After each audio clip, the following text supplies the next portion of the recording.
ஹர ஹர நம பார்வதி பதயே நாடுடைய சிவனே போற்றி. காதலாகி கசிந்து கண்ணீர் மல்கி பொதுவார் தமை நன்னறிக்கு உய்ப்பது வேதம் நான்கினும் மைப்பொருளாவது நாதன் நாமம் நம சிவாயவே. நாதன் நாமம் நம சிவாயவே. திருக்கோகரணம்ங்கிற அற்புதமான ஒரு புண்ணிய பூமி. கோகரணம் அப்படின்னு இன்னொரு க்ஷேத்திரம், பாடல் பெற்ற க்ஷேத்திரம் துளுவ தேசம்ங்கிற கர்நாடக தேசத்தில் இருக்கு.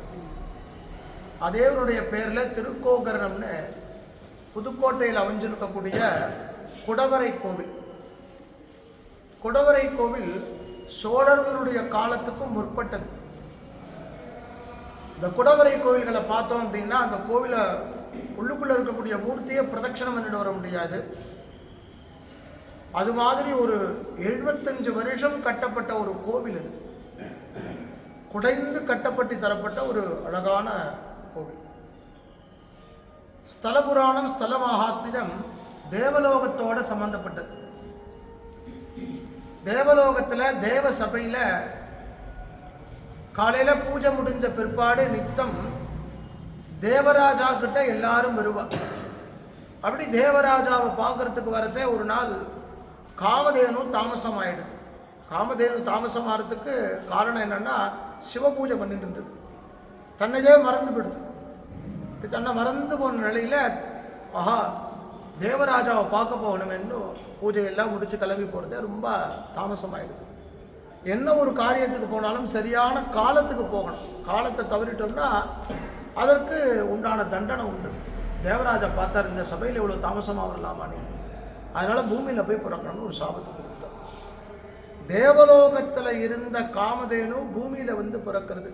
சாப விமோசனத்துக்காக தேவலோகத்திலேருந்து கிளம்பி வரத்தே வசிட்டரை தரிசனம் பண்ணுறது. வசிட்டருடைய ஆசிரமத்தில் உள்ளது தான். வசிட்டரும் பூஜை பண்ணிட்டு இருக்க.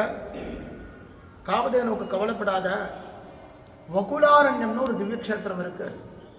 அந்த வகுலாரண்யம்ங்கிறது வெறும் மகிழ மரத்தினால சூழப்பட்ட காடு.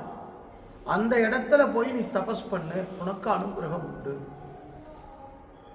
அப்படின்னு உடனே தேவலோகத்தை விடுத்து பூமிக்கு வந்து இந்த புதுக்கோட்டைக்கு ஒரு பழமையான பேர் வகுலாரண்யம்னு பேர். மகிழ மரங்கள் சூழப்பட்ட இந்த காட்டில் தன்னுடைய கும்புனால ஒரு தீர்த்தத்தை ஏற்படுத்தி தன்னுடைய காதுனால தீர்த்தத்தை எடுத்துன்னு வந்து சுவாமிக்கு அபிஷேகம் பண்றது நித்தம். கும்புனால ஏற்படுத்தப்பட்ட தீர்த்தம் உள்ள இருக்கு, காதுனால அபிஷேகம் பண்ணப்பட்டது. அதனாலதான் கோகர்ணம்.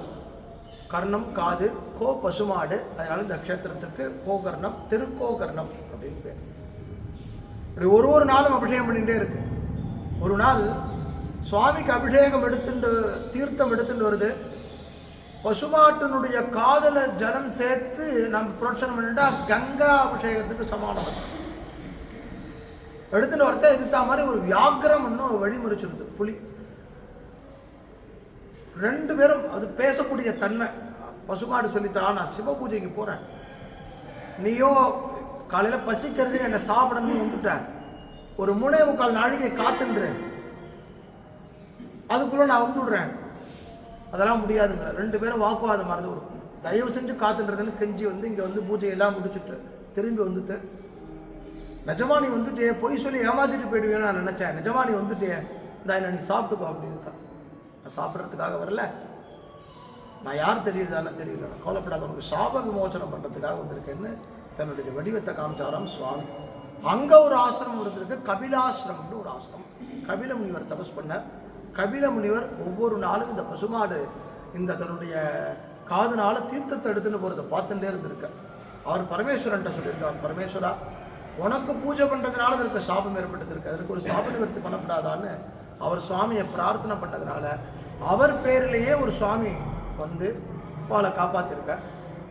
காப்பாற்றி சுய வடிவம் திரும்பி காமதேனுவான சுய வடிவம் காமதேனு இங்கே சுய வடிவத்தோட சுவாமியை பார்த்த உடனே கபில முனிவர், வசிட்டர், தேவேந்திரன், தேவலோகத்தில் இருக்கக்கூடிய பாரிஜாதம், உச்சை சிரவம், ஐராவதம், காமதேனு, கற்பக விருட்சம் போன்றவைகள்லாம் இங்கே தபஸ் பண்ணி சுவாமியை பூஜை பண்ணு.